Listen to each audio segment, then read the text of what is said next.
I went and did it again, Grant. I Uh-oh. didn't change the intro. This is Boiler Ball post game in the lounge, not Boilermaker Lounge. Almost the same, but not quite. A little different, but my goodness gracious, not at all the post game analyzation and reaction that we thought we were going to have today. Not that we were saying, "Oh, it's absolutely going to be a win." But the Boilermakers fall to number 10 Iowa State 81-58. Grant, first half it looked like Purdue was a little out of sync on offense. Iowa State did a good job, but Purdue's defense did a good job against Iowa State to kind of do the same to their offense and keep them kind of down, seeing that they averaged 96 points a game. And it looked like maybe it would be a defensive struggle, that mid 70s kind of game. And then the second half hit, Grant. My goodness gracious. Yeah, that was it was pretty wild, to say the least. Just to see Purdue kind of struggle the way that they did. Yeah. Let's see. For one thing, Iowa State played phenomenally, especially at the start of the second half. They weren't missing a thing. Right. Purdue probably didn't get a stop until the under 16 timeout or after that. Like, I don't know if they got any. It was honestly, I think a huge part of it was Momcilovic. They didn't have a good matchup for him at all. Right. And Yep. they exploited that in the second half. But it was kind of a combination of Iowa State just executing perfectly offensively, and then Purdue on the other end. Iowa State was taking them out of a lot of what they wanted to do, but they were still being able to go to kind of their counters, right? Like, so for instance, Trey Coffin-Rambis doubled every time in the post, so on catch. He kicks it out, swings it back around. You end up with open threes for guys like Fletcher Lawyer, Omar Meyer, CJ Cox, even Jakari, and they just weren't making them at all.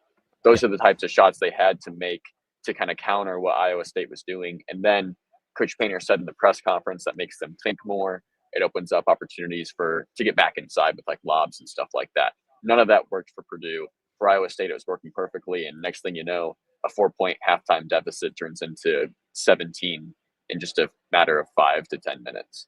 Well, and we talked in the Boilermaker Lounge preview that it would be hard pressed for Iowa State to replicate what they did against Alcorn State from threes. They didn't come close to that, Grant, not at all. But they were 11 of 23. Purdue was 4 of 8. That is absolutely just decimating. If you do the math, that's 21 points difference at the 3-point line. Not saying that Purdue, if they needed to hit 9 or 7 more, but the fact that they could only hit 4 and they didn't completely they out rebounded Iowa State by 1. They had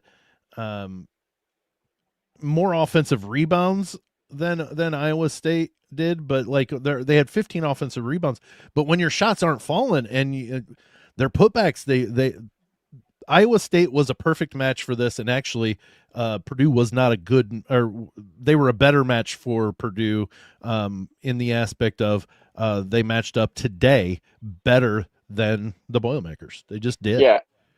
I'm looking at the stat sheet, and outside of the shooting numbers, like the percentages specifically, I'm not seeing anything that stands out as like, wow, Purdue got killed in this area. They had one more rebound than Iowa State, which, given the fact that they missed a lot more shots, is pretty impressive. The foul differential, Iowa State had 17 fouls to just 10 from Purdue. It's just all sorts of things. I'm not seeing anything super crazy. Turnovers, I think Purdue had a bunch of them, but so did Iowa State. Like, Purdue had 15 and Iowa State had 12. Okay, yeah. Iowa State cleaned it up in the second half. They had 9 in the first half, and they only had 3 at the in the second half. And Purdue had 10 in the second half. Right, but it's not like Purdue, had 17 and Iowa State had 8. Right, absolutely. It was very comparable in the numbers. There's a stat somewhere in the notes they gave me beforehand that of Matt Painter's record when his team out-rebounds the opponent and wins the turnover battle. And it's something ridiculous. Like, they don't lose games when that happens. Right. And they didn't do that today because Iowa State had 12 compared to 15 turnovers, but they were close, and yet they got throttled. That just shows the difference in just the offensive flow, shots that were falling and shots that weren't. Well, you look at the shooting percentages. That is a big, huge, glaring total there. Let's go just the second half. 59.4% for Iowa State, 45.8, 58.3 from behind the 3-point arc. They were 5 of 5. They hit at least their first 5. I don't remember if they missed the next one, but they were 5 of 5 at one point. But they went 7 of 12 in the second half. Purdue went 2 of 8, and the fact that Purdue couldn't hit the broadside of a barn with their free throws either doesn't help either. The fact that they were 6 of 14. When you can't hit your free throws, and there were at least 2 1-and-1s that they missed that first shot, the free throw. So that equates to me as 2 misses. As Coach Katie would always say, you miss the front end of a 1-and-1, you're missing 2 free throws.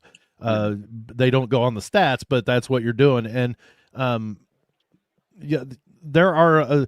This was what I saw as what would happen if Purdue lost. You have a poor shooting game against a team that shoots well, and against there are things that added up. I'm not saying that if Purdue hits 4 more 3-pointers and hits all but 2 of their free throws that they win this ball game, but it's a heck of a lot closer and it's a lot more competitive. And when Iowa State is, maybe pushing something too, maybe they miss some shots or it's just a different game when you can hit some shots when they're open. And Purdue had open shots too. That was the other thing is they had some really good open looks and just couldn't hit them. Yeah, they did. And they had some offensive action that worked.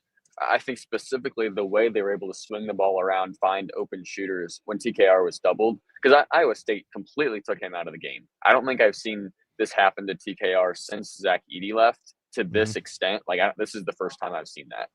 And it was because of the immediate double that Iowa State was forcing. But Purdue was unable to force them out of that because they weren't able to make them pay when they swung it around and got the open 3. And so Iowa State just kept defending him that way. Purdue kept doing the same thing, and they just couldn't knock it down. That's not going to happen again.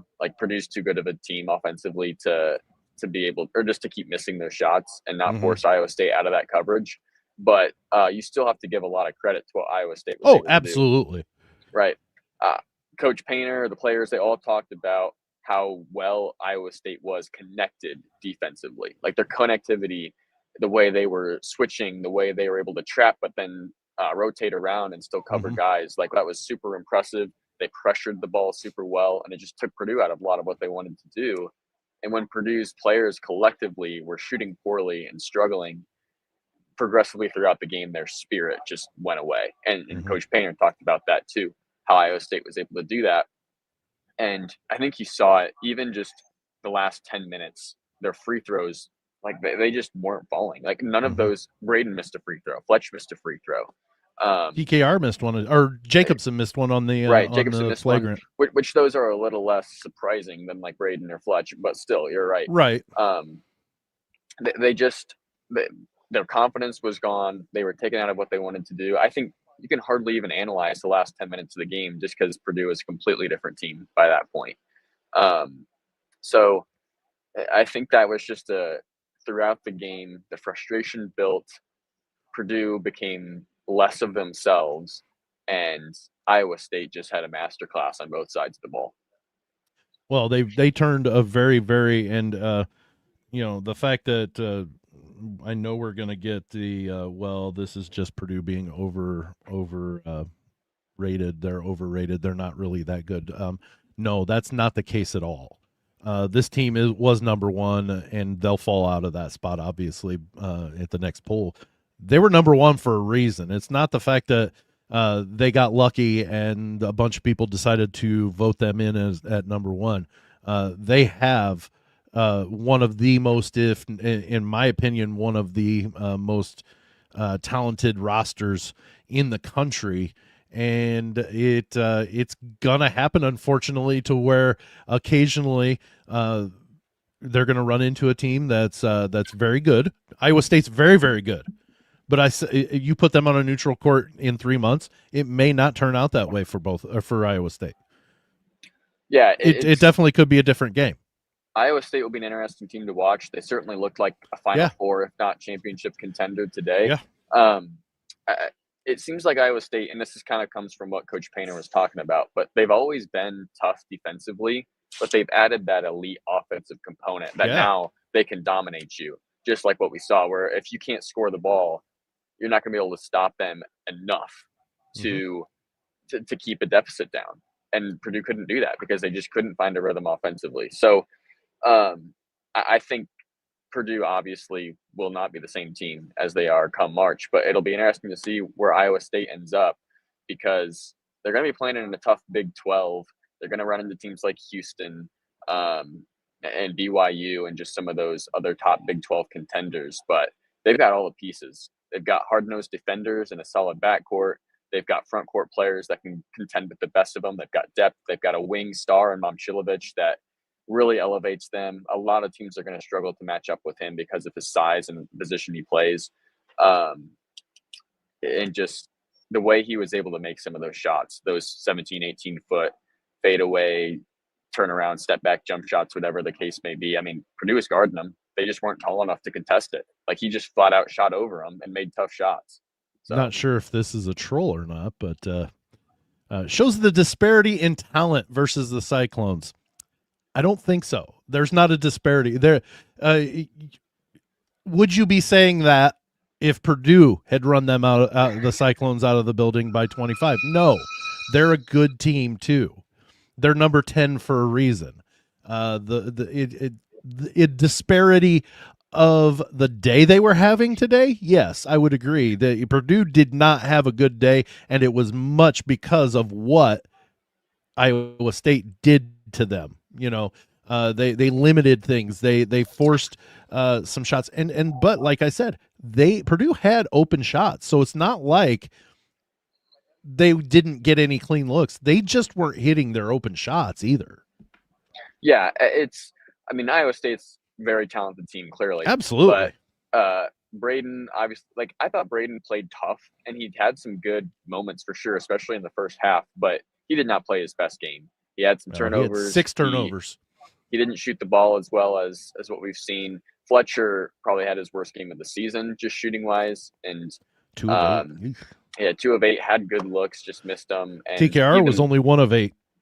Right, and so just to see that happen, and a lot of it was because Iowa State focused on them. Yeah, like if Purdue's role players are able to step up and make the plays that they've made so far this season, this is a completely different game. Like 3 or 4 of those open threes that those players were getting, if those fall, Purdue stays in the game, and this is probably competitive down to the wire at the end. And I know saying, well, obviously if 3 or 4 threes fall, like, that's a game changer. Yeah, well, they had a lot more than that they could have. But that also changes momentum as well. Right. Well, so it does a lot. And like obviously 3 or 4 threes sounds like a big deal. It's not just one play, but they probably had 10 opportunities from 3 that were good in rhythm shots that they normally make. Right. And so just 3 or 4 of those dropping changes the game. It actually isn't as crazy of a statement as what it might sound like, but 8 of 18 is a heck of a lot better than 4 of 18. Right. Specifically, though, talking about like Iowa State's defense and Coach Otzelberger in the presser talked about some of the coverage they threw at TKR and Braden. They talked about Braden just changing up the coverage. And this is something coaches have tried in the past, but this time it kind of got to them. I think because of Iowa State's ability to switch. Like they have great positional size. They can throw anybody on Braden, and these guys covered him well. So they were switching, they were trapping, they were doing all sorts of pressure to Braden that while Braden can handle it, it's a lot easier and more effective to break down a defense that is the same. Like right. When they're doing the same thing, you can figure it out.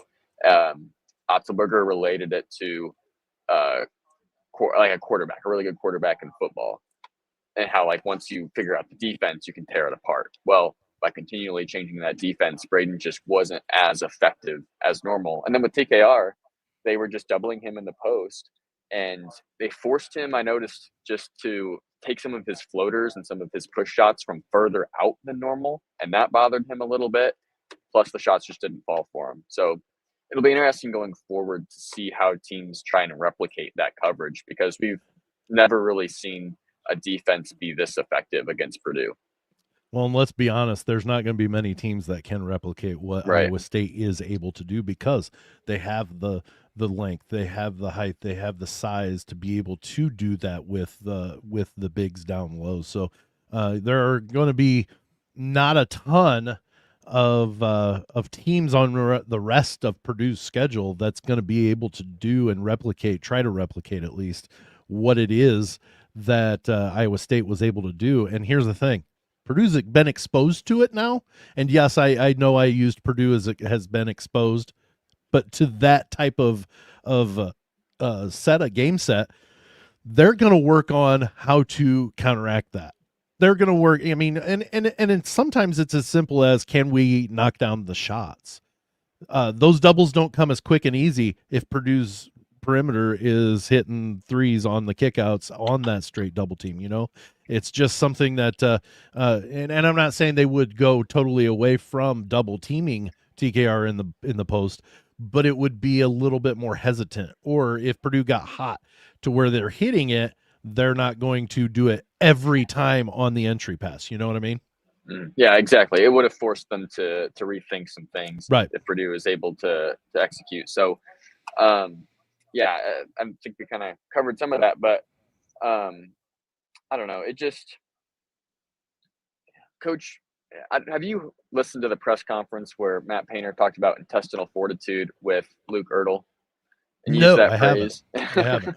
Yeah, well, some people have talked about that. Painter has apparently come up with this phrase, intestinal fortitude. And he brought that back up in this game about the fact that Purdue, in this game, their energy kind of came from their offense. It was tethered to their offense. So when their Right. offense struggled, their energy and their spirit was affected by that. Well, the big difference that needs to change, according to Painter, is your energy and your spirit is actually should be built on how you run, how you rebound, and how you defend, because those things are things you can control. Right. And in this case, clearly Purdue didn't do that. And the rebounding, while it wasn't terrible, it wasn't the way it usually is. And their defending, while it wasn't terrible at times, it also got torn apart, and Yeah. they weren't able to, like, they gave Momcilovic some really good looks at times that they shouldn't have given up. Yeah, he made some tough ones, but he also got some really good ones. So Buchanan got a few close to the yeah, basket too that were pretty wide open. And if you give a guy like Buchanan an open shot from 8 feet away, he's not going to miss much that often. right. And I think a lot of that too had to do with the way, like, that Torre and Lipsy drove the basketball. Sure. They just blew Yep. by some Purdue defenders to create that. So yeah, there's just a lot of different ways that Iowa State was able to figure out ways to score. And then when they didn't have anything, like we said, just throw it to Momcilovic and let him kind of take that matchup advantage. I tell you, as soon as that second half hit, they ran out there like their heads were on fire, and they just could not miss for a really long time. And and with Purdue struggling the way they did, they kept digging and falling deeper into that hole. The one thing I will say, Grant, and I'll be there on Wednesday to see it. Lord help the Minnesota Golden Gophers. Yeah, no, Because I think when you told me who I was gonna guess, but I knew the 3 players that were going to be at that press conference. It was going to be Braden Smith, Fletcher Lawyer, and Trey Kaufman-Renn, and that's because they are the leaders.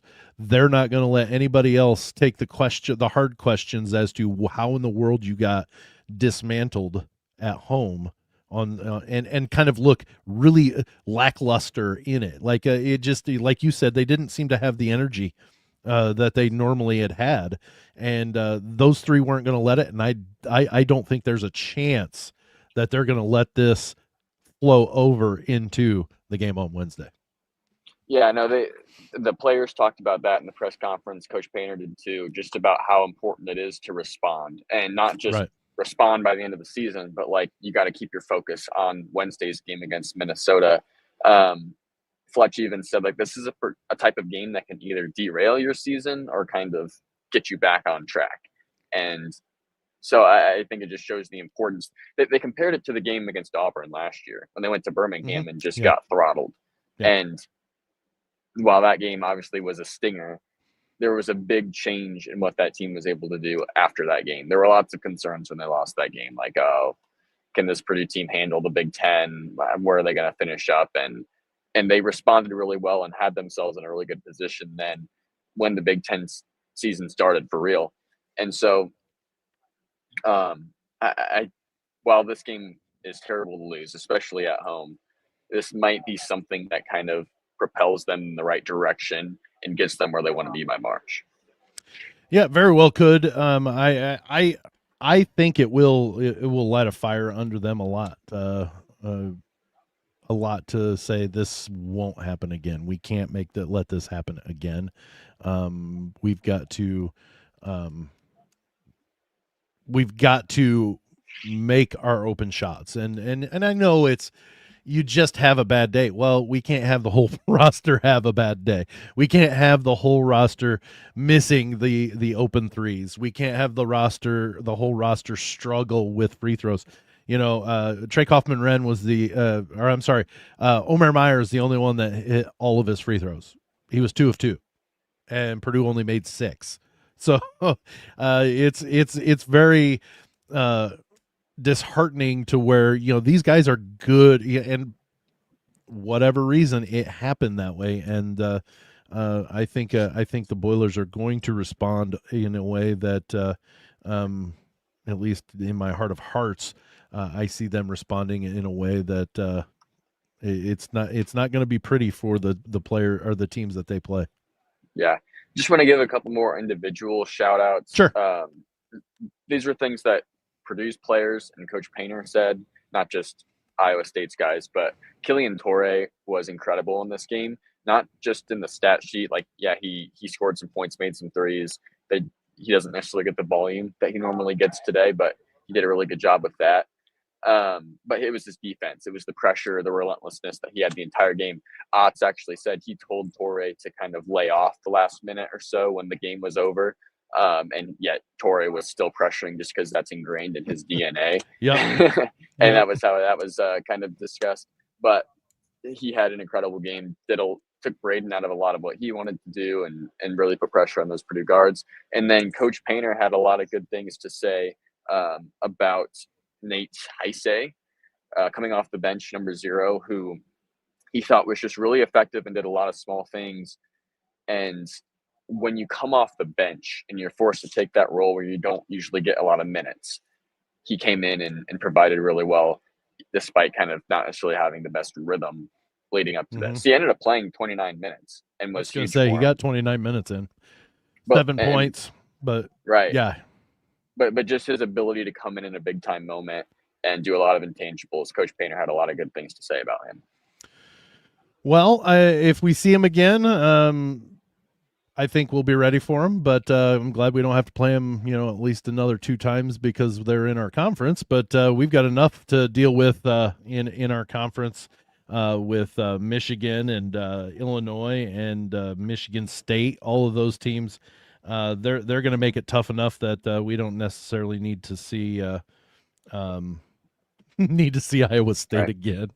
Yeah, and Painter said, like, yeah, this is a really good team, but we're going to see good teams in our league. Like, sure. Michigan State's a really good team. They just lost to Duke at home, but Duke's also, like, you know, they're competing with a great team in Duke. And then Michigan, of course, with what they've done. Like, Michigan and Iowa State, you can compare, I think, pretty closely to what they've done between what they did in the Players era, the teams they beat, the way they did it. Like, it's Purdue's going to have to find a way to improve to win these games in the future, because it's not like they're going to just see a lower level of competition in the Big Ten. Like, it's going to get better. And then you're going to hit the postseason where you're going to have to play even better to go after the championships and the goals that you have. So Purdue will be tested again, and there will be more opportunities for them to prove that they've taken steps from this game. But if they don't, they're going to get exploited. Well, the team to the south is getting throttled at the half too. So they're down by 14 to Louisville, 41-27. So go Cards. But No, this is not, the sky is not falling with this game. It is absolutely not falling. We kind of pinpointed some things that could have gone slightly differently that would have changed, not necessarily the outcome. I'm not saying Iowa State still doesn't win this game, but it wouldn't have made it a 24-point game or 25-point game or 23. Geez, I was on the wrong way. 23-point game. It becomes a 5-7 point game, and maybe it's 5-7 at the end because of fouls and trying to get free throws and stuff like that. But my point being on that one is the sky is not falling. I'm going to be incorrect on my 40-0, but 39-1 is pretty good. So, no, it's. I knew that there would be a team that's going to come up. No team can keep it going the way that you expect or the way that they could talent-wise. They're not going to keep it up every game, every game in and out. They're just not going to do it. And the fact that the Boilermakers took it on the chin hard, the way they did, and that it was at home and that it was they couldn't get the shots to fall. It was like a snowball effect. It was just, that defensive onslaught by Iowa State then snowballed into we can't hit our open shots. The open shots that we do get, we can't hit. And then, oh, by the way, they go down and they hit an open three. They hit a tough little floater, and they just kept that run and kept piling it on. And it happens. It stinks. But you know what? Not the end of the world. This Boilermaker team is still one of the best teams in the country. I still think that they are one of the favorites to win the national title. We're still in December, for crying out loud. We've got much more basketball to play, and there's going to be much more opportunity to improve as well and beat some really, really good teams. Yeah, they're going to be fine. I think we've seen in the past how this team can respond, especially when you have the senior leadership that you do, right, and the continuity that you do within your roster. Like, I don't think we're looking at a situation where Purdue's going to drop 2 or 3 more games in a row. But they certainly are going to have to pick up their level of play.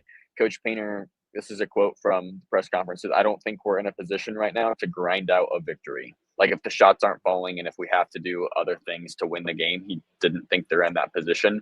That's something that's going to have to change, because he made the point, when you go to the NCAA tournament, you're going to have to win 6 games in a row, and you're not going to play your best basketball every game. Right, you're going to have to grind. Like for Houston, and they didn't win all 6, but they made it to the title game. For Houston, that game was Purdue, where they had to grind it out because they didn't play their best game.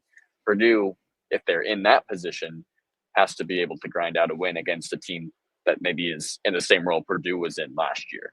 And that's where they're not at right now, but they have plenty of time to get there.